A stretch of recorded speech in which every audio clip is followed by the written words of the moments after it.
Porque no va a ser lo mismo el que comete un delito de piratear de pronto alguna canción o de piratear algo versus aquel que te extorsiona y te corta un dedo y te lo manda en un sobre. La construcción de estos conocimientos exigen, digamos, cruzar Javier Prado. Porque el MRTA acumula mucha experiencia en lo que es el secuestro. El secuestro y el cupo de guerra. Llega por ahí, lo anoto, porque muchos de estas redes terroristas, con estas redes criminales locales, van a encontrarse en las prisiones. Parece que los metieron a la universidad. Ahí tenemos... Hicieron un posgrado en delincuencia. Un presidente se pone camisa blanca, jeans, zapatillas y transmite todo por TikTok. La narrativa de Bukele. La idea de la represión por encima de las formas, pero ¿basta eso para combatir el crimen en el Perú? ¿Cuál es el origen histórico de la violencia criminal en el Perú? Para eso hemos traído a un especialista, un historiador de San Marcos, Ricardo Gavilán Cortés nos acompaña el día de hoy. Ricardo, bienvenido al Buen Librero. Muy amable, Buen Librero, y gracias por los dos apellidos nombrarlos. Que las criminalidades que se producen en América Latina tienen sus particularidades, y la del Perú especialmente tiene sus particularidades, por lo mismo que tú mencionas en el artículo que escribiste, que tiene costa, sierra y selva, y que las organizaciones tienen también élites que responden a los intereses de cada una de estas regiones. Empezando porque se llama crimen organizado. O sea, está muy bien estructurado. Y lo que nosotros vemos a diario, el comercio fatal de la muerte, el morbo a través de las imágenes que se nos muestran, tiene un origen y tiene una explicación también, que es el regodeo en el dolor también de estas organizaciones que tienen una mirada bastante centrada en cómo generar dolor. Porque no va a ser lo mismo el que comete un delito, me gustó la analogía que hiciste ahí, de piratear de pronto alguna canción o de piratear algo, versus aquel que te extorsiona y te corta un dedo y te lo manda en un sobre. O sea, hay una diferencia. El segundo quiere generar dolor. ¿Cómo y cuándo se entrenaron en el dolor, no? Tenemos que combinar estos elementos, ¿no? Sí, al mismo tiempo, ¿no? Pero vamos a prestar más atención, digamos, a los grupos criminales, ¿vale? Especialmente a los grupos criminales locales, ¿no? Y acá también otra advertencia, ¿no? A continuación, este es un trabajo muy focalizado en Lima, ¿no? Un poco exceptuando Callao, exceptuando los grupos del norte, el norte peruano, las diferentes regiones, ¿no? Irónicamente, faltaba también una explicación a Lima. Como nunca se conocía más Trujillo que Lima, ¿no? Que está muy bien, que está excelente, ¿no? Pero que habla más o que nos problematiza más por qué no están llegando este tipo de respuestas acá, ¿no? Y que ahí lo comenté, ¿no? También esto exige bastante, la construcción de estos conocimientos exigen, digamos, cruzar Javier Prado. Tren de Aragua no te explica todo lo que está sucediendo. Tomando, digamos, estas apreciaciones, en Perú, ¿no? Hay una clara presencia de violencia criminal.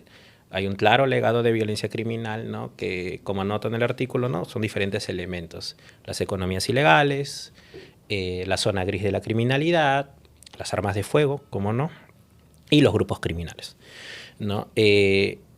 Uno de los últimos avances que puedo permitirme comentarlo ahora es los grupos criminales locales de Lima.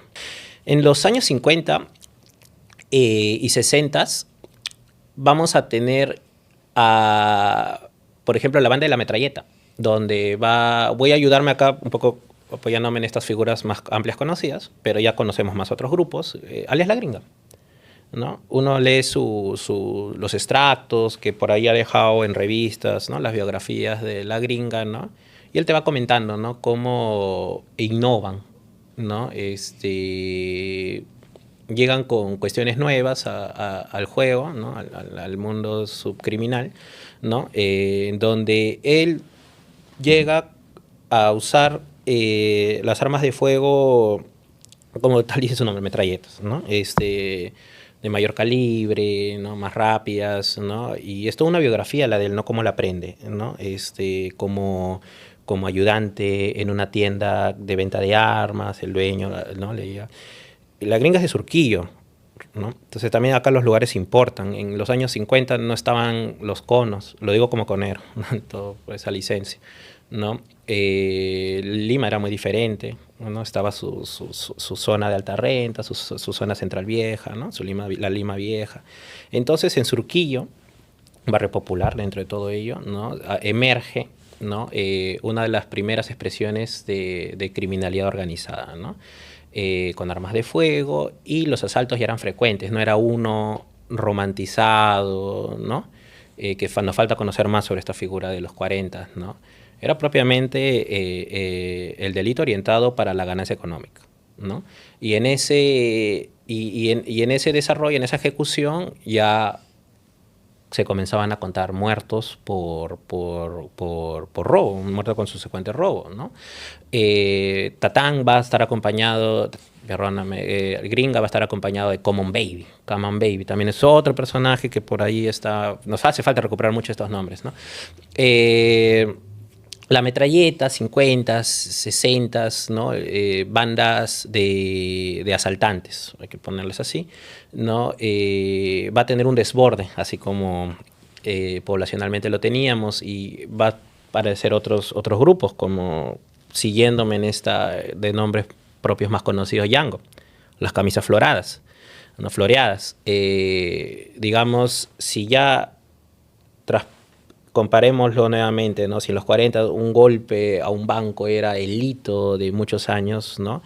Yango tenía su portada de más de 200 bancos robados, ¿no? Entonces, ahí la criminalidad se organizaba justamente para estos asaltos, para estos grandes asaltos.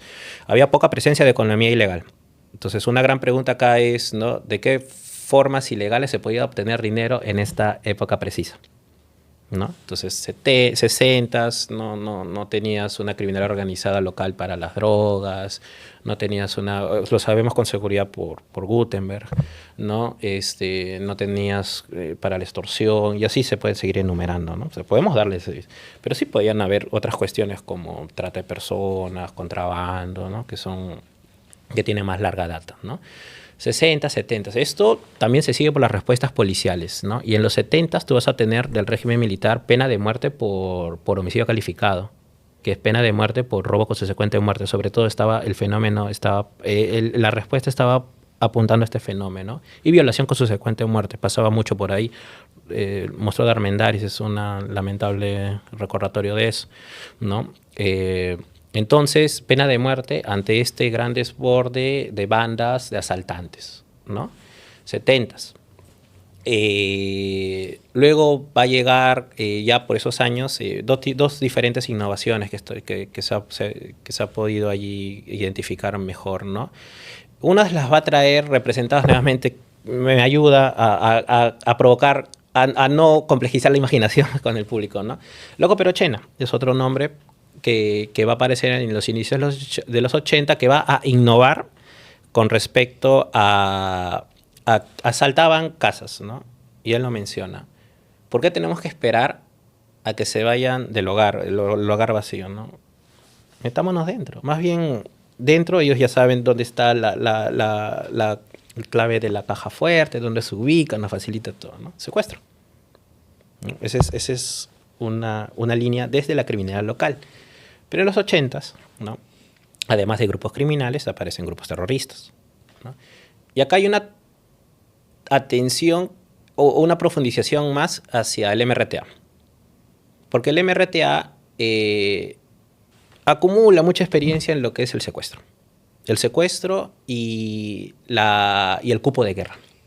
Llega por ahí, lo anoto porque muchos de estas redes terroristas, con estas redes criminales locales, van a encontrarse en las prisiones, ¿no? Ese es un punto de convergencia importante, entonces. Y un punto de partida. Es una historia, ¿no? que nos dice allí realmente, ¿no? En los 80, ¿no? Había este episodio de una de las matanzas que es en los 80 contra las prisiones también se acumulan, en donde está Mosca Loca, están grupos que es un narcotraficante peruano, un grupo criminal organizado para las drogas, ¿no? Están grupos criminales locales, ¿no? Como bastantes actores que merecen, ¿no?, ahí profundizarse más, sus biografías y sus redes. Y estaban grupos terroristas, ¿no? Para dar cuenta qué cuestiones podían estar sucediendo allí, ¿no? Ahora, ¿había una noción de lo que se estaba haciendo y cómo estaban colocando en prisión a todos estos grupos? O sea, ¿había una lógica carcelaria para colocarlos en el mismo lugar y que coincidieran? O sea, porque pareciese pues que esto fue la profesionalización. O sea, si es que antes, o sea, delinquían, ya sea por delito subversivo o ya sea por delincuencia común, parece que los metieron a la universidad. Ahí tenemos... Hicieron un posgrado en delincuencia. Ahí lo que nos ayudaría a explicar mejor ello es una historia de las prisiones. Claro. ¿No? Porque también, si uno lo ve en esa perspectiva histórica, en los 30 y 40 te fugaban mucho más fácil que en los 70 y 80. ¿Qué pasó entre los 70 y 80? No, por poner las décadas en donde estábamos. Uh-huh. Por poner las décadas en donde estábamos, ¿no? En los 90 hay un video, está en YouTube, en donde me parece que es Yango, en donde se escapa con una ambulancia. Uh-huh. Y la televisión ahí está ocurriendo, ¿no? Me parece que hay una cuestión más carcelaria que explica, que nos permitiría explicar mejor esas cuestiones que... Bueno, en los 80 también ocurre esta cuestión de la toma del cesto, ¿no? A una de esas cuestiones me refería, ¿no? Uh-huh. Como mencionaba también, ¿no? Yo me he especializado más en la cuestión policial, en la cuestión criminal. Hay una cuestión carcelaria, hay una cuestión judicial. Claro. Muy fuerte también que permite explicar mucho de estas cuestiones, de estos sí, porque campos. Sería un punto interesante, ¿no? Porque claro, si tú me dices que en las cárceles coincidieron grupos subversivos, delincuentes comunes, y que de pronto están todos mezclados, ahora sí entiendo que los separan. O no necesariamente es así. Sí, hay una administración penitenciaria. Ahora más, sí hay más una avanzada. Ahora hay una administración penitenciaria. Pero por favor, o sea, ahí, o sea, me imagino pues, y esta es una lógica personal, ¿no? El posgrado de la delincuencia. Terrible. O sea, no digo que sea el origen de todos los males, o sea, porque claro, o sea, podemos desmembrar y hacer el organigrama mucho más completo y complejo, uh-huh, naturalmente.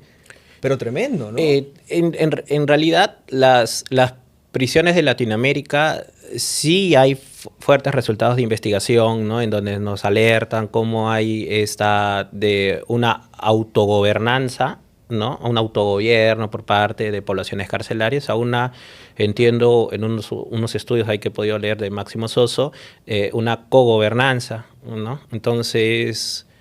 Me parece que resultados de investigación de las cuestiones carcelarias ayudarían mucho a esclarecer, a entender, ¿no? Esto. Ajá, porque en otras prisiones se tiene más estudiado cómo fuertes organizaciones criminales, fuertes grupos criminales, tienen una emergencia en las prisiones. Claro. ¿No?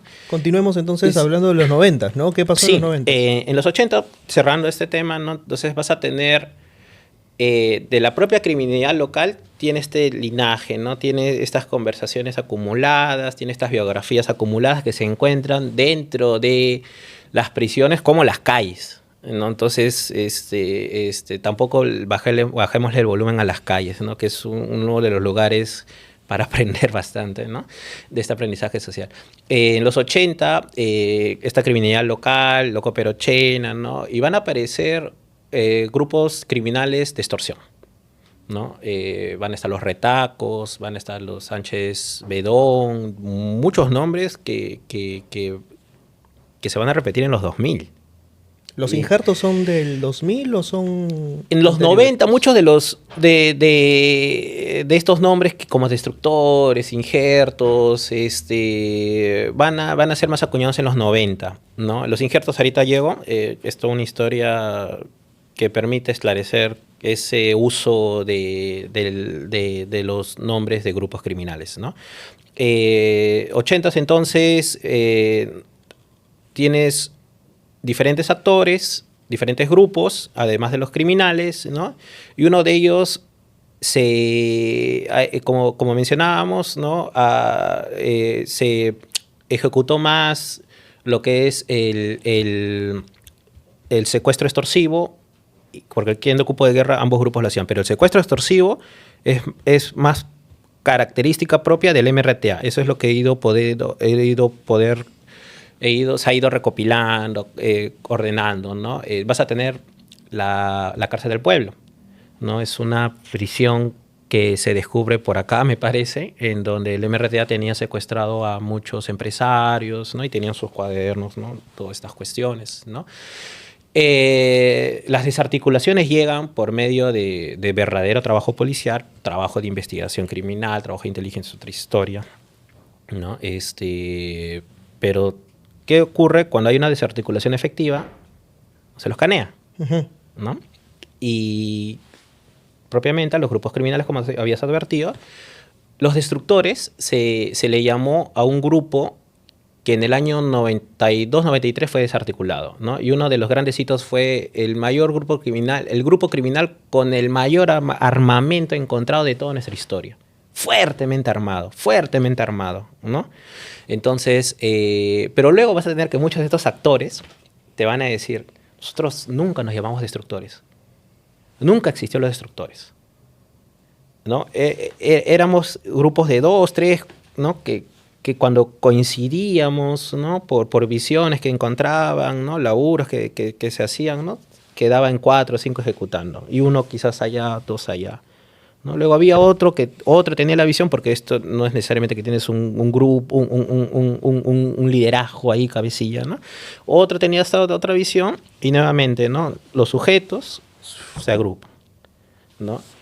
Y al menos desde el testimonio de estos propios actores criminales, no se autodominaron destructores. También vamos advirtiendo, si hay una autodenominación con grupos, estamos hablando otra madurez de sus ambiciones, ¿no? En estos últimos, está bien que no hayamos encontrado de cierta forma grupos autodenominándose, ¿no? Porque también estos procesos, ¿no? de asimilarse a sí mismos, ¿no? Como en el norte está más avanzado. Claro. ¿No? Entonces, en los 90 sí convergen. Ahí sí, con toda seguridad, hay una convergencia. Ahora, una pregunta que se cae de madura todo esto. ¿Qué tipo de armamento se les encontró y cómo conseguían este armamento? O sea, porque no es como que yo voy al mercado y pido, deme 2 pistolas, 3 rifles, ¿no? Creo que no tengo una respuesta ahora sólida sobre eso, ¿no? Pero es un legado, definitivamente, que en esos años ni tan legado, pero de la década fuertemente armada que hubo, ¿no? Un ejemplo van a ser las policías municipales, ¿no? La seguridad privada y la policía municipal, en un sentido de cómo un producto de esa sensación de autoprotegerte que ya la ciudadanía tenía, ¿no? En los años 85, el año 85 se declara crisis de inseguridad ciudadana, crisis de inseguridad por delincuencia. Y no está tan estudiado eso. Y esa crisis también contribuyó para realizar la unificación, ¿no? Entre otras cuestiones más fuertes, quizás. Entonces, con cuestiones a las armas, inclusive para el 2000, inicios de los 2000, para el cambio de década, hay una reducción histórica de homicidios. Uh-huh. Y hay una fuerte discusión sobre cómo el arma de fuego acompaña al homicidio, ¿no? En una entrada en donde hay menos armas de fuego, menos homicidios, ¿no? Que son más cometidos en su mayoría con armas de fuego, ¿no? Pero en los 2000 encuentras una disminución. A mí me he adelantado un poco de los 90 y también te invita a pensar qué pasó con estas armas, ¿no? O qué pasó con otras dinámicas que de cierta forma se apagaron, ¿no? Se disminuyeron y al menos he encontrado ese periodo corto que coincide justamente con el siglo XXI, con los cambios políticos que teníamos, hasta 2003, 2004, en diferentes regiones, 5, 6, ¿no? Claro. Pero disminuye. Claro, o sea, definitivamente se alimenta pues por un comercio ilegal de armas y... Definitivamente. O sea, y economías ilegales que se van gestando, ¿no? Uh-huh. Pero claro, queda la pregunta, claro, no se autodenominan los destructores, sino que es un nombre que le pone ¿quién? ¿La prensa? Eso estaría muy... Es una pregunta también, ya la arrojamos ya. Claro, Ahí, o sea, ¿quién le puso los autores? Porque ajá. hay unos nombres, hermano. O sea, déjame decirte, yo a veces veo los noticiarios y me quedo sorprendido. Cayeron los Pokémones de Norte, que su líder era el Pikachu Retaco. ¿Qué es eso, mano? O sea, yo digo... O sea, y claro, cuando tú ves la foto del delincuente y lo comparas con dices, oye, así puede ser, ¿ah? O sea, si encuentras cierto parecido. O sea, ¿quién le pone esa chapa? ¿Son los mismos policías? ¿Es la prensa? ¿O ellos mismos se ponen las chapas entre ellos? Propiamente no, respuesta clara, ¿no? Es una...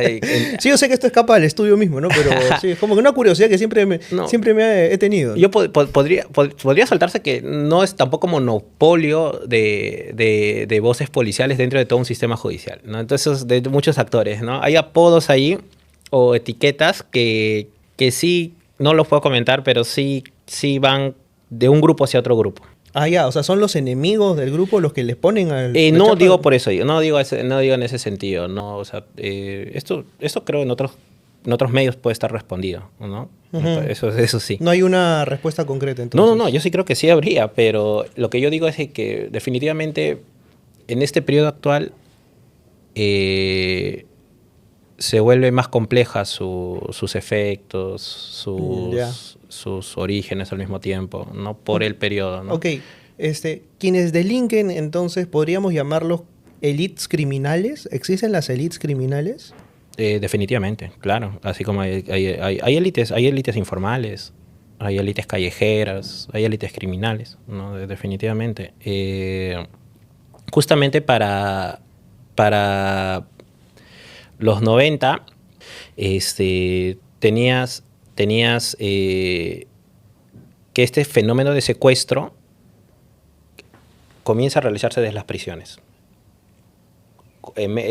Además de las calles, comienzan a canearse a grupos criminales que extorsionaban, que secuestraban, ¿no? Hay uno de ellos es Cholo Jacinto, entre otros, ¿no? Se produce la ley de terrorismo agravado en el año 98 justamente pensando en este tipo de problemas criminales, ¿no? Hay un video de Vía Expresa en donde se intercede por Puente Primavera a un empresario, no recuerdo bien la empresa, ¿no? Y se volvió en todos los canales, ¿no? Por ejemplo, ¿qué característica tienen las bandas? Como por ejemplo, acabas de mencionar un nombre que ha resonado siempre en mi cabeza, el Cholo Jacinto. Uh-huh. ¿El Cholo Jacinto operaba con una banda? ¿Operaba él solo? Biografías como la del Cholo Jacinto tienen más influencia de las que su nombre en un evento podríamos asociar simplemente, ¿no? Lo vemos como jefes de grupos, ¿no? Y estos grupos de lo que en sus inicios el grupo extorsión desde las cárceles, cupo a la construcción y la extorsión generalizada, ¿no? Uh-huh. Diferentes fenómenos criminales asociados a un nombre. Grupos, hay que hablar acá. Grupos. Tienes élites. Ahí estaríamos hablando de ciertas élites.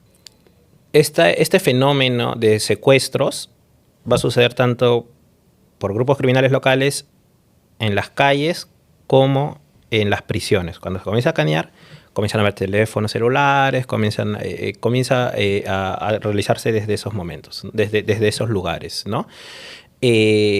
Allí vamos a encontrar diferentes puntos de origen con respecto al cupo. En Callao, para los inicios de los 2000, para todo el Perú viene el boom de construcción, ¿no? Y eso hace cultivar la economía ilegal de la extorsión al sector de construcción, ¿no? Callao es un caso excepcional porque hay más documentación sobre esto y tienes, no sé si te acordarás, 2008, la batalla entre los de Atahualpa contra los de Loreto. Había un grupo criminal allí, no tengo el nombre ahorita. La cuestión es de que eran jóvenes, ¿no? Jóvenes ahí, al menos en una primera visión pero profundizando más, habían más adultos detrás de este actuar, ¿no? Uno de ellos va a tener un pasado con toda seguridad, ¿no? En los 90s, curtido en el secuestro, ¿no? Otro de ellos, ¿no? Ya no de Callao, en centro de Lima, ¿no? Va incluso a jugar con su pasado, de que es un delincuente resocializado, que abanderado con ciertas discursos de izquierdas, ¿no? Y en realidad era un grupo criminal que ya estaba profundizando en la victoria en el cupo, ¿no? Entonces, biografías de señores, porque eran señores, ¿no? O sea, eran adultos, eran gente madura, ya que a los 2000 justamente su madurez les permitió tener más dirigencia sobre estos asuntos, ¿no? Que quiero decir en todo caso que si nos hablamos a una de las grandes causas del presente actual, que es la extorsión hacia las obras de construcción, ¿no? Ya prestando atención a sus grupos criminales, que son los sindicatos criminales de construcción, ¿no? Prestando atención a las biografías de presuntos dirigentes que hoy ya están menos escondidos, ¿no? Unos de ellos muertos, ¿no? Su pasado, sus biografías nos arrojan más atrás. Para explicar sus biografías tenemos que explicar los 90. No es que 90. hayan empezado ahorita. No. Y de hecho, estos sindicatos criminales con liderazgos más adultos, con pasados, con redes criminales, que ya cuando es un liderazgo, cuando estás adulto tienes mayores redes criminales, sabes los contactos para armas y todo tipo de otras cosas, ¿no? Sabes el mundo de las prisiones y todo lo demás, ¿no? Entonces, y tienes mayor, de cierta forma, legitimidad para hablar con otros interlocutores, ¿no? Entonces, también lo que vamos viendo es de que los ajustes de cuentas de estos sindicatos criminales adultos de hombres de atrás, ¿no? Es lo que probablemente hizo promocionar el sicariato juvenil, porque no encontramos sicariato juvenil relacionado a economías ilegales, ¿no? A actividades organizadas en los 90, en los 80. No encontramos, al menos sicariato. Encontramos el sicariato juvenil local peruano en los 2000, ¿no? Y lo que al menos estamos viendo, se evidencia, es de que la trama criminal, el ajuste de cuentas de estas tramas, ¿no? Entre diferentes grupos, nuevamente en esta construcción, como un grupo tiene, ¿no? su estructura, y hay unos liderazgos ahí detrás, ¿no? De lo que nos mostró, lo que pudimos ver en sus momentos en la prensa, ¿no? Que ya tenían más cultivados en todo este mundo subcriminal, ¿no? Incluso, de hecho, hacen emerger esta dinámica, ¿no? De que jóvenes armados, ¿no? comiencen a resolver lo que es contra otro grupo, o el ajuste hacia la sociedad, ¿no? hacia lo que representó en su momento, o para cada caso representó el ingeniero, el empresario o el obrero, ¿no? Ahí el dirigente de sindicato, ¿no? Vulnerables a nivel de calle, ¿no? A la violencia criminal, ¿no? Entonces, los grupos criminales locales, en esta genealogía en donde conocemos más de unas décadas que otras, con seguridad encuentran una de sus economías ilegales con mayores ganancias y más asequibles, más directas, digamos, para hacer dinero con las drogas requiere también otra organización, otras redes, ¿no? Y van a ser otros grupos los que van a adoptar esto. Nuevamente la pregunta, ¿no? ¿De qué formas se podía hacer dinero ilegal en los 90? ¿No? Y vas descartando algunas, ¿no? Las drogas aparecen allí, en un sentido del mercado de consumo local. El mercado de consumo local se abre más, ¿no? Y aparecen estos clanes familiares de barrios, ¿no? Los famosos tíos, tías ahí, ¿no? Cuyas nuevas generaciones, segundas generaciones, son un actor criminal hoy de fuerte protagonismo en las calles, ¿no? de un fuerte protagonismo, que se van a encontrar con otros grupos criminales, ¿no? Entonces, en los 2000, una de las formas de hacerse dinero ilegalmente y una forma directa, ¿no? Más a nivel de calle, ¿no? Era pues con las construcciones. Da forma a un grupo criminal organizado para la extorsión de construcciones, va a tener esta estructura llamada como un sindicato criminal, ¿no? Vamos viendo que históricamente el sicariato juvenil no estaba tan presente relacionado a estos grupos criminales. En los 90 el llamado pandillaje, ¿no? Fue probablemente el fenómeno juvenil, de violencia juvenil, ¿no? Pero no su violencia, que también terminó en muerte, en varias situaciones sobre robo contra la sociedad, ¿no? Y definitivamente entre los mismos grupos, su violencia no estaba relacionada a economías ilegales, ¿no? Como las que hemos anotado. Entonces, una de estas economías ilegales que llega es las obras de construcción.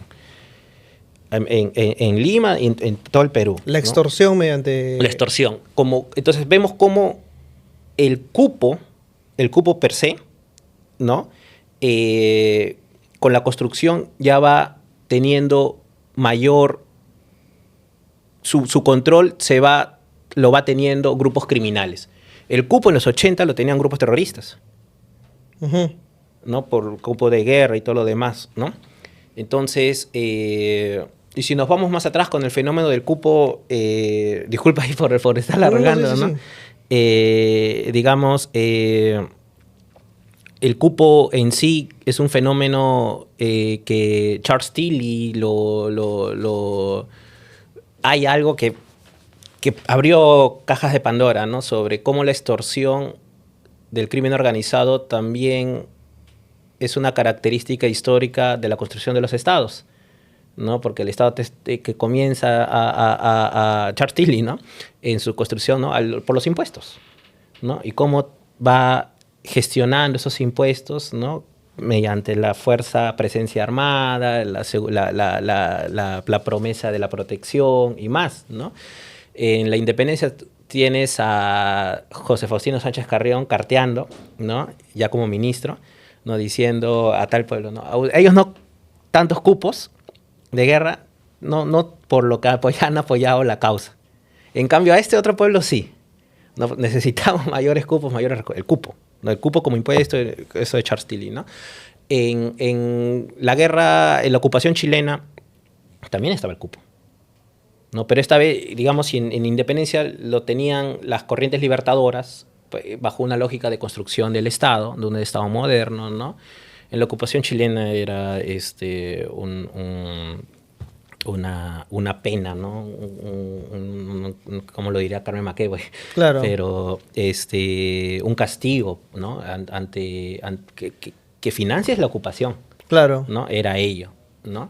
Pero ¿qué actor lo tenía el cupo? ¿No? En todo caso era un ejército extranjero, ¿no? En esta historia larga, en los 80 nuevamente, ¿no? El cupo lo presenciamos bajo el dominio de los grupos terroristas como el MRTA y como Sendero Luminoso. Y luego, como fenómeno en sí de cupo, ¿no? Lo vamos a encontrar como estos actores ilegales, ¿no? En los grupos criminales, ¿no? Es muy diferente en Trujillo. Jorge Nureña es el responsable, ¿no? de decirle al país, ¿no? De cómo en Trujillo es otra la dinámica, ¿no? Cómo los grupos del norte encuentran en el peaje, ¿no?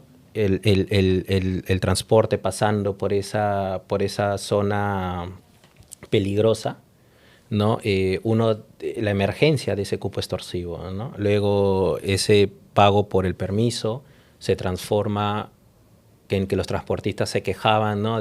Pero me roban en el camino. Claro.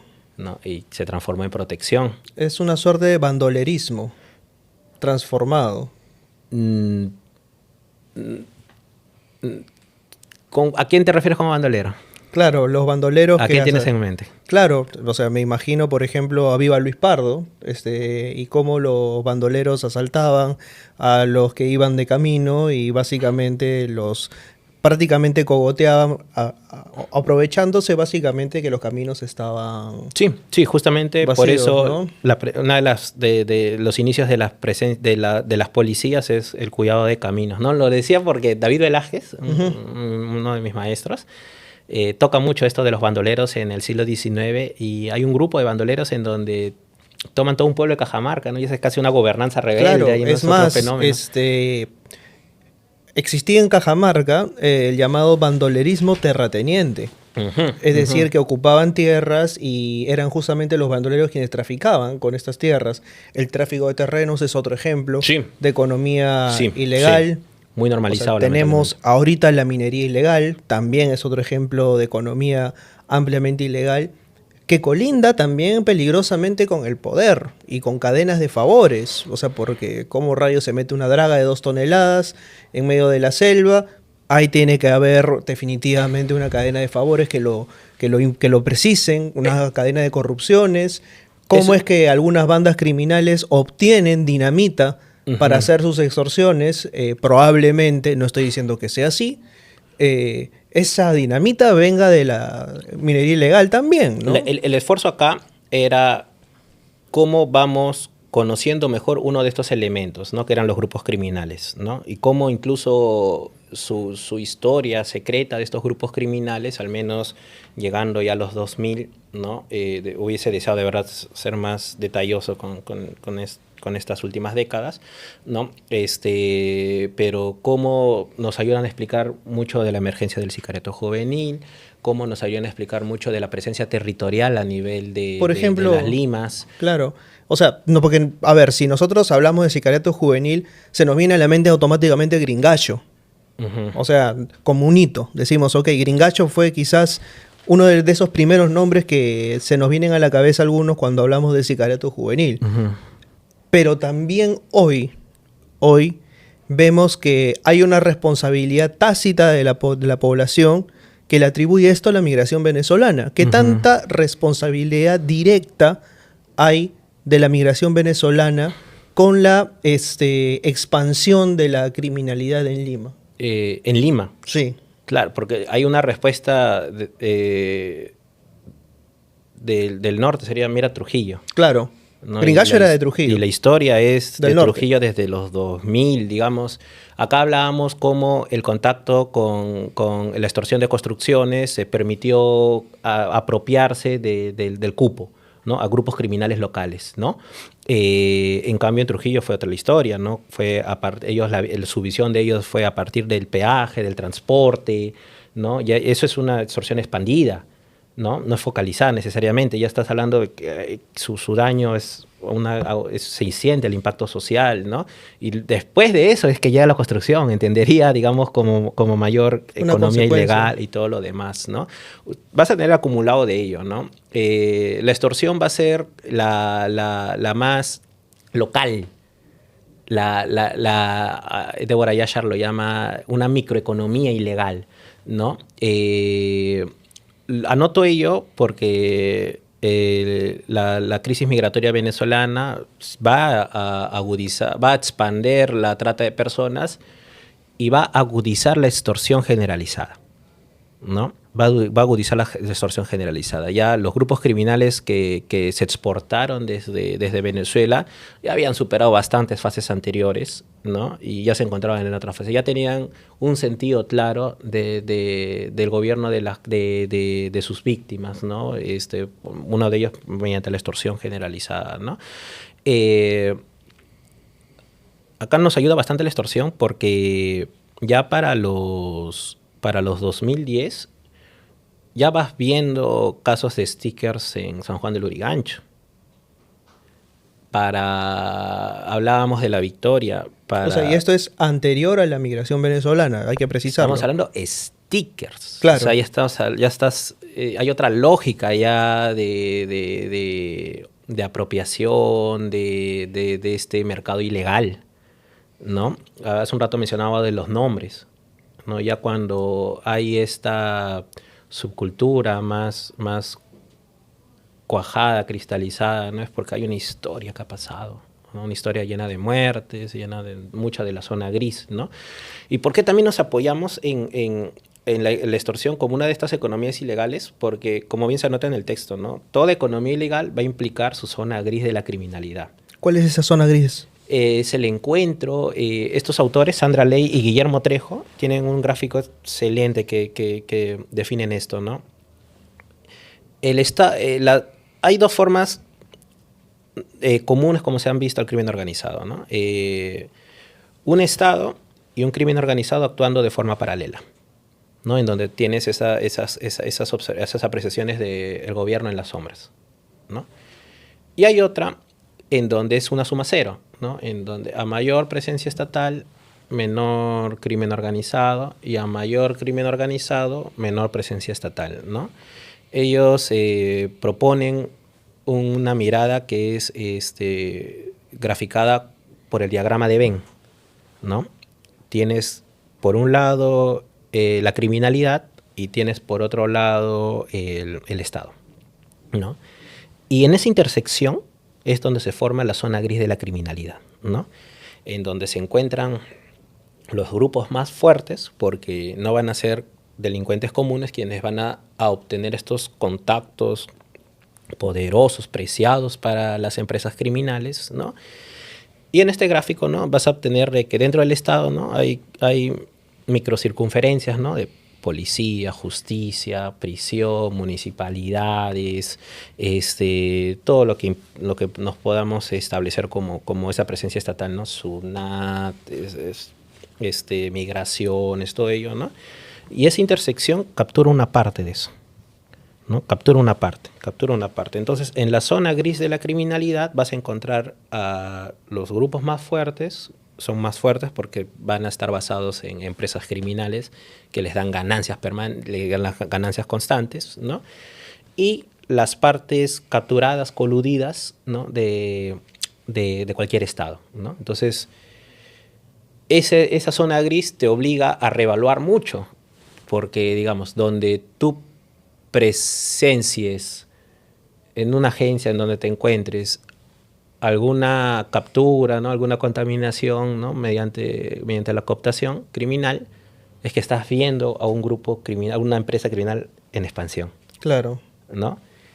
Y visto de otra forma, ¿no?, si tú ya tienes un grupo criminal fuerte, necesariamente tiene una parte de la zona gris para justamente sostener ese poder criminal. O sea, es decir, estas redes criminales tienen funcionarios públicos. Es decir, trabajando en estos aparatos estatales, y eso hace que sea mucho más complicado poder atraparlos. Que hace mucho, y es la presentación compleja del crimen organizado, en todo caso. Claro. ¿No? Es ese, digamos, están los infiltrados marcos dentro del poder. Tal cual el marco, sí. Y esto te obliga a reevaluar, ¿no? Porque si tenemos presencias, digamos, de drogas en los años 50, claro, no es porque hay una... Carlos, ¿quién es? No, al menos parte de, ¿no? Biografías como la del Cholo Jacinto tienen más influencia de los que su nombre en un evento podríamos asociar simplemente, ¿no? Lo vemos como jefes de grupos, ¿no? Y estos grupos, de lo que en sus inicios el grupo extorsión desde las cárceles, cupo a la construcción y la extorsión generalizada, ¿no? Uh-huh. Diferentes fenómenos criminales asociados a un nombre. Grupos, hay que hablar acá. Grupos. Tienes élites. Ahí estaríamos hablando de ciertas élites, ¿no? Uh-huh. Jacinto definitivamente era una de estas élites, ¿no? Y estos llamados injertos, por ejemplo. Ya. También son como los de... ¿Te refieres por lo de ahora, el fenómeno de Lima Norte? Claro, o sea, porque siempre, cada tanto escucho el nombre de los injertos, por ejemplo. Y me parece que salió un video, ¿no?, en donde estaba partes asociadas, ¿no?, del monstruo, y comentaban, no, ponle otro nombre. Uh-huh. No, ahora ponle injertos. No, ponle el otro, ¿no? Lo que podría decir es que esto exige construir las visiones desde el submundo criminal, Si no, nos sumergimos en la propia, en una sopa de letras en donde, consciente o inconscientemente, la suma de nuestra sociedad la consume, no la cuestiona, y hay mucha inercia también, ¿no?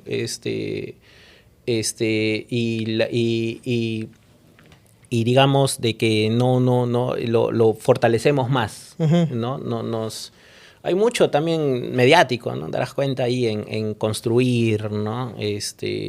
Sujetos, ¿no? Pero, o sea, lo preguntaba básicamente porque, a ver, son nombres que uno ve desfilar y uno dice, ok, todos son delincuentes, todos son bandas criminales, pero claro, yo quería pensar, hay una diferencia entre el tipo de extorsiones que vivimos hoy y el tipo de extorsiones que se vivían en esos tiempos, ¿no? Los 90, los 2000. Es que con la extorsión, justamente por eso no está de más el generalizado, todo lo contrario, ¿no? Es para dar cuenta cómo de focalizado, como la construcción, focalizado, ¿no? En Trujillo fue focalizado en los peajes y eso. En transporte. En La Victoria fue en los mercados. No fue ni y estacionamientos, se puede anotar ahí, ¿no? Pero sobre todo fue en los mercados, ¿no? Entonces, Victoria es Lima Vieja, ¿no? Hay más vínculos de sus redes, ¿no? Con un pasado más al fondo, ¿no? Entonces, una de las últimas ideas fuerzas. Lo que vemos a continuación es un nuevo actor criminal, no tan nuevo, que sus biografías son más jóvenes, jóvenes adultos, ¿no? Que ven la visión a partir de la construcción de obras, pero nuevamente la construcción de obras es focalizada, o sea, está en el territorio, está en el distrito popular, pero focalizado en ese lugar. Claro, no está expandido. En efecto, ¿no? El transporte va a ayudar a esta expansión, a este sentido de la expansión, ¿no? Pero ya cuando hablamos, ¿no? De una extorsión dirigida hacia todo tipo de actor económico, hacia vecinos y todo lo demás, ¿no? Es porque al menos dos cosas voy viendo allí, ¿no? Uno es que estas nuevas cohortes, ¿no? Cuyas biografías, como los cabecillas de los sindicatos criminales, sus biografías se comprenden mejor de atrás para adelante. Estas nuevas biografías se comprenden mejor de abajo hacia arriba, ¿no? Tienen un aprendizaje o una trayectoria, ¿no? que al menos en Jorobado, Monstruo, ¿no? se puede enlistar, ¿no? Cómo pasan rápidamente por el secuestro, cómo se meten en diferentes actividades criminales, asaltos y todo tipo, ¿no? Y encuentran la visión, y definitivamente pasan por las obras, la extorsión de obras de construcción, ¿no? Y se encuentran con la visión de la extorsión generalizada, ¿no? Ya generalizada en Trujillo. O sea, también la tienes ahí, O sea, sí o sí tiene que pasar por las obras de construcción, digamos. Históricamente pasó por las obras de construcción. En un sentido de que es una economía ilegal al alcance. Al alcance. Claro, por todo Las lo que otras vimos. economías ilegales implican más logísticas, más zonas criminales altas, ¿no? Minería ilegal y otro tipo de cosas. Geografías al mismo tiempo, ¿no? La geografía es muy importante allí, ¿no? Entonces, una idea clave es esa, ¿no? Que es un nuevo actor criminal, biografías más jóvenes que encuentran ya una economía ilegal madura, que es las obras de construcción, ¿no?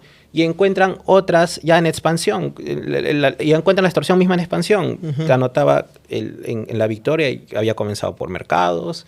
San Juan del Lurigancho 2010 habíamos anotado transportes, ¿no? Ya hay stickers y todo lo demás, ¿no? Cuando llega cuando se experimenta la crisis migratoria venezolana y en eso se atraviesan, ¿no? Penetran grupos criminales transnacionales como el Tren de Aragua y otros grupos marcas, aceleran ese sentido territorial, Ya. Aceleran ese sentido territorial. No ponen más en guardia, porque estos monopolios de los mercados, y eso te lo dejó Lince, ¿no? O sea, cuando se apropiaba un grupo criminal transnacional, ¿no? O de origen transnacional en todo caso, pues, el monopolio implica asesinato, implica la anulación del otro grupo. Claro, entiendo. ¿No? Entonces, a eso me refiero con un sentido territorial, ¿no? Eso es lo que puedo ver que acelera. Claro. Acelera, y ellos sí hay una mayor claridad, ¿no? Al menos entendería, ¿no? No exclusiva. Trujillo, hay lugares que ya nos dicen, ya había este sentido de territorialidad bien avanzada mediante el cupo y todo lo demás, ¿no? Entonces, es un nuevo actor criminal, ¿no? Se le ha dado un poco el nombre de baterías criminales, jóvenes, ¿no? O baterías en sí, ¿no? Que se vuelven criminales cuando se organizan para el monopolio de mercados ilegales, ¿no? Comienzan ya a involucrarse comprometidamente en sus actividades criminales, ¿no? Que encontraron alimentados por otra economía ilegal y otros grupos criminales más adultos que fueron los sindicatos, ¿no? Y cuando les tocó su turno, o sea, entraron en una edad más propicia y con capitales, ¿no? Más acumulados para poder agenciar empresas criminales propias.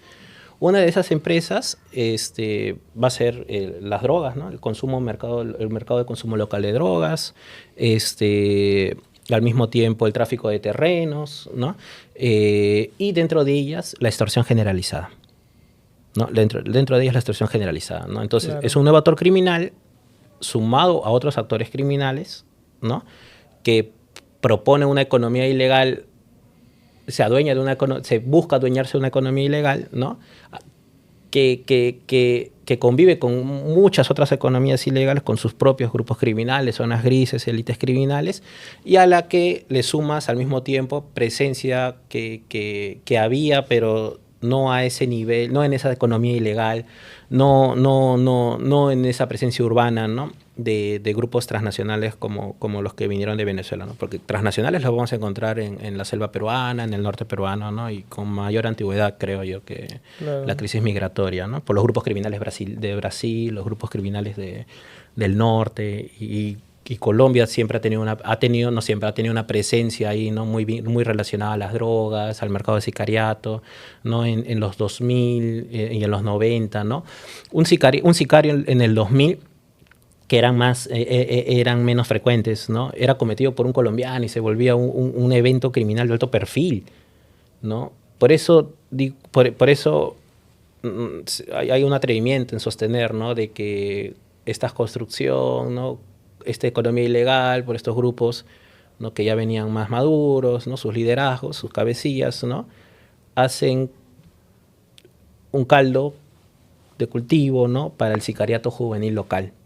A ver, son nombres que uno ve desfilar y uno dice, ok, todos son delincuentes, todos son bandas criminales, pero claro, yo quería pensar, hay una diferencia entre el tipo de extorsiones que vivimos hoy y el tipo de extorsiones que se vivían en esos tiempos, ¿no? En los 90, los 2000. Es que con la extorsión, justamente por eso no está de más el generalizado, todo lo contrario, ¿no? Es para dar cuenta cómo de focalizado, como la construcción, focalizado, ¿no? En Trujillo fue focalizado en los peajes y eso. En transporte. En La Victoria fue en los mercados. No fue ni y estacionamientos, se puede anotar ahí, ¿no? Pero sobre todo fue en los mercados, ¿no? Entonces, Victoria es Lima Vieja, ¿no? Hay más vínculos de sus redes, ¿no? Con un pasado más al fondo, ¿no? Entonces, una de las últimas ideas fuerzas. Lo que vemos a continuación es un nuevo actor criminal no tan nuevo, que sus biografías son más jóvenes, jóvenes adultos, ¿no? Que ven la visión a partir de la construcción de obras, pero nuevamente la construcción de obras es focalizada, o sea, está en el territorio, está en el distrito popular, pero focalizado en ese lugar. Claro, no está expandido. En efecto, ¿no? El transporte va a ayudar a esta expansión, a este sentido de la expansión, ¿no? Pero ya cuando hablamos, ¿no?, de una extorsión dirigida hacia todo tipo de actor económico, hacia vecinos y todo lo demás, ¿no?, es porque al menos dos cosas voy viendo allí, ¿no? Uno es que estas nuevas cohortes, ¿no?, cuyas biografías, como los cabecillas de los sindicatos criminales, sus biografías se comprenden mejor de atrás para adelante, estas nuevas biografías se comprenden mejor de abajo hacia arriba, ¿no? Tienen un aprendizaje o una trayectoria, ¿no?, que al menos en Jorobado, Monstruo, ¿no?, se puede enlistar, ¿no?, cómo pasan rápidamente por el secuestro, cómo se meten en diferentes actividades criminales, asaltos y todo tipo, ¿no? Y encuentran la visión y definitivamente pasan por las obras la extorsión de obras de construcción, ¿no? Y se encuentran con la visión de la extorsión generalizada, ¿no? Ya generalizada en Trujillo. O sea, también la tienes ahí, sea, sí, ¿no?, o sí tiene que pasar por por las obras de construcción, digamos. Históricamente pasó por las obras de construcción. Históricamente pasó por las obras de construcción. En un sentido de que es una economía ilegal al alcance. Al alcance. Claro, por todo las lo que otras vivimos. economías ilegales implican más logísticas, más zonas criminales altas, ¿no?, minería ilegal y otro tipo de cosas. Geografías al mismo tiempo, ¿no? La geografía es muy importante allí. Ricardo, cuéntame un poco, ¿cuál es la historia de la violencia criminal en el Perú? ¿Cuál es el origen, en realidad? Es una de las grandes partes ausentes de nuestra historiografía. Conocemos muy poco sobre la cuestión criminal, que la podemos definir de forma sencilla como, además del estudio del delito, de las violencias, ¿no?, de la criminalidad, también implica el estudio de la policía, implica el estudio de las cárceles, implica el estudio de la administración de la justicia, ¿no? Entonces, es tanto los fenómenos criminales como las respuestas que se han desarrollado ante estos fenómenos, ¿no? Sean reactivas, sean preventivas o sean de diferentes enfoques. Entonces, ese es un principal punto de partida, ¿no? Hay una fuerte laguna de conocimiento, como hay una fuerte laguna de reconocimiento. Entendemos que justamente esta deuda histórica, esta ausencia de debate en torno al tema, responde también a un interés por no hablar del tema, porque hay intereses creados por parte de algunas élites económicas que se alían con bandas criminales. Basadre en sus memorias, él tiene en donde conversa con el director de la Policía de Investigaciones de Leguía. O sea, él estaba al tanto, digamos, de un actor policial profesionalizándose, convirtiéndose en un actor social dentro de él, ¿no?, implicándose en muchísimas otras cosas que estamos redescubriendo, ¿no? Pero, y como advertía, ¿no?, esta frecuencia de estados policiales es una historia increciendo que la encontramos en Odría, uno de sus puntos más álgidos, ¿no? En esos momentos, las violencias, las policías secretas, ¿no?, o sea, penetran hasta la literatura, ¿no? Y esos son los años, digamos, de juventud, de madurez, ¿no?, de nuestros historiadores, ¿no? Entonces, mira cómo una parte faltante de una película obliga también a reflexionar, ¿no? O sea, hubo un tiempo en el que la policía, digamos, tenía mucho mayor prestigio que la policía que tenemos en la actualidad. Entonces, eso me lleva a una repregunta. ¿En qué momento se arruinó esta reputación de la policía? Porque viene un momento clave, que es justamente el gobierno de Alan García, cuando se hace la división entre Guardia Republicana y Guardia Civil. Muchos dicen que este es realmente el punto de quiebre. No sé qué tan cierto sea.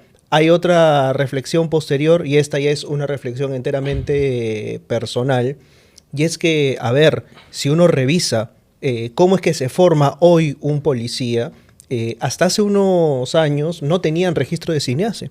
¿Eso qué quiere decir? Que los instructores que estaban a cargo de las instituciones policiales no estaban capacitados para ejercer la docencia en las instituciones policiales, lo cual me lleva a pensar cuál es el resultado de cómo se forma un policía en el Perú hoy. Hubo lo que también me atrevo a denominar una primavera policial allá por José Luis Bustamante Rivero, ¿no? En donde este modelo profesional de policía que instala un policiamiento moderno, una vigilancia, digamos, con tecnologías, con bienestar policial, con planos curriculares, ¿no? Es la misión que se conoce hasta ahora como la misión de la Guardia Civil Española con Leguía, ¿no? O sea, ese fue el modelo. Ese fue el modelo que se implementó, exacto. La Guardia Civil Española. El modelo profesional de policía en sí. Okay. El modelo profesional de policía. Digamos, a Bolivia le tocó la policía italiana en los años 30. Digo, a nosotros nos tocó... Es una dinámica, ¿no? Del norte y sur global, ¿no? Y cómo vamos importando, cómo vamos instalando, adaptando, ¿no? Cuando se llega a instalar esta reforma policial, la reforma policial, por darle una diferencial con las reformas y reformas, ¿no? que acompañaron a diferentes regímenes, hay un factor clave allí, se apertura el primer centro de formación policial de la policía, ¿no? Entonces, ese es uno de las centrales que permite, ¿no? dar sostenimiento a un modelo policial, ¿no? a un sujeto policial profesional. Luego ya viene una historia de más larga duración sobre cómo este nuevo actor va consiguiendo mayor legitimidad frente a la ciudadanía, ¿no? Para 1927, 28 hay muchos diarios, ¿no? como La Crónica, que van diciendo, y la nueva policía con la nueva promoción ahora parte hacia Cajamarca, ¿no? Y la nueva policía con la nueva promoción, ¿no? Se va viendo esto. Lo que yo he visto en esta perspectiva histórica es que a mediados de los 70 es cuando dimensiones que no dejaron de ser atendidas independientemente de la racionalidad gubernamental, independientemente del tiempo político que se veía, no dejaron de estar desatendidas hasta los 70, que es educación y equipamiento, ¿no? Justamente en los 70 por eso vas a ver un fenómeno de las huelgas policiales. Claro, el gobierno de Velasco. Ya es en 74, 75, entonces creo que ahí hay un... Claro, o sea, la huelga policial es harto conocida, que Velasco justamente... Huelgas, diría. Huelgas, ¿no? Hay una serie de huelgas. Ajá, como todo proceso histórico, ¿no? Ahí vamos a ver, ahí va a haber más, experiencias más mínimas, de cierta forma, ¿no? A los que quedan más grabadas. Pero ahí tú ves el pliego. Ahí tú ves el pliego, ¿no? Educación, equipamiento, ¿no? Ante una ciudad que cambiaba fuertemente, ¿no? Entonces, desde los 70 es que se puede ahí marcar un hito en que se va desatendiendo a dimensiones, pilares, ¿no? fundamentales que se vaya agravando. Decía básicamente por lo siguiente, ¿no? Ok, entendemos que la policía, como toda institución militarizada, requiere de una formación especial. O sea, tú no vas a formar a un policía como si formaras pues a un profesional de humanidades o un profesional de ciencias o de cualquier otra área afín. Estamos hablando de un profesional que requiere una formación psicológica especial y una formación académica especial. Entonces, en ese sentido, se normalizaron durante muchísimos tiempo el tema de la violencia psicológica desde el examen de ingreso y desde la participación policial misma, ¿no? Se asumió que la policía era un ente extremadamente vertical, que recurría pues a métodos que hoy en día pues resultarían, no solo diría anticuados, diría incluso forzados en la violencia, ¿no? Y que claro, uno a la luz del tiempo podría decir, ok, eso templa el carácter, podría ser una forma de hacer que el policía no sea blando. O sea, si tú me dices, claro, este policía tiene que tener carácter porque se va a enfrentar a un delincuente, tiene sentido. Pero ¿hasta dónde la violencia psicológica juega un rol ahí? ¿Hasta dónde el instructor está preparado para poder dosificar ese templamiento del carácter? ¿Qué tan profesionalizado está el cuerpo docente que enseña a los policías a soportar situaciones de presión o simplemente se entrena en la ejecución. Porque lo que hemos visto en las marchas es básicamente la represión y el uso de la fuerza. Y la represión y el uso de la fuerza requiere ejecución, no tanto contextualización. Entonces, ahí es donde viene mi mayor ruido, ¿no? O sea, ¿cómo se forma un policía hoy en el Perú? ¿Qué cursos lleva? ¿Quiénes son los instructores? ¿De dónde proviene el origen de estas personas que capacitan a nuestros policías? La formación es uno de los campos más cerrados, ¿no? Hay un estudio en Argentina de una profesora en donde justo investiga cómo los ritos de formación en los ingresos de la policía, de la Policía Federal, entiendo, Argentina, ¿no? Van moldeando esos cuerpos policiales, ¿no? Pero para lograr ese resultado de investigación es una historia misma, ¿no? Es un capítulo mismo dentro de estos estudios. ¿Y ¿no? cómo se forman en Argentina, por ejemplo? La milonga es uno de esos de estos fenómenos, ¿no? En donde el cuerpo del cuerpo del aspirante policial, ¿no? Recién iniciando, se pasa por una serie de rituales, ¿no? De físicos, ¿no? Como lo que conoceríamos acá un poco como el apanado, ¿no? O sea, lo estoy minimizando, claro, la imagen bastante, ¿no?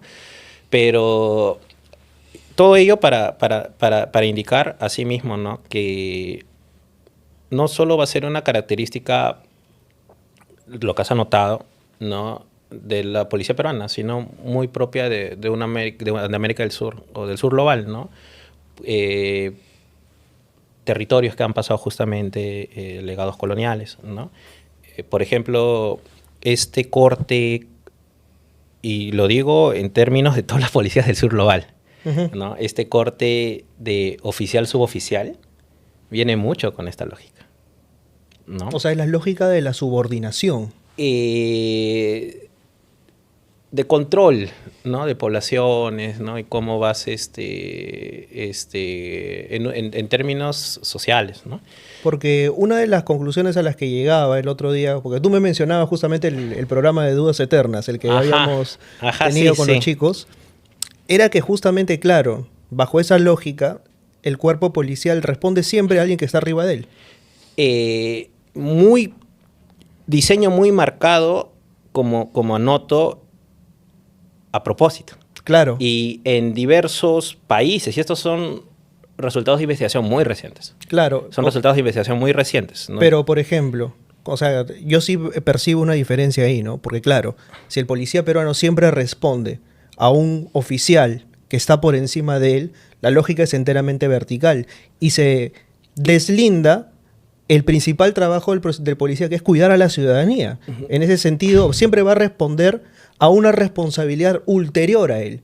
O sea, que es la que viene de arriba y que termina, pues, haciendo que la responsabilidad de él como policía termine siendo, pues...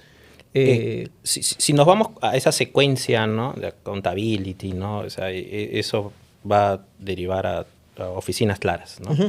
Lo que yo, en un sentido descriptivo, es con respecto a esa organización propiamente, ¿no? De un cuerpo policial, de las policías en general, de las policías profesionales, ¿no? Sobre todo del sur global, en donde estas cuestiones vienen siendo estudiadas, ¿no?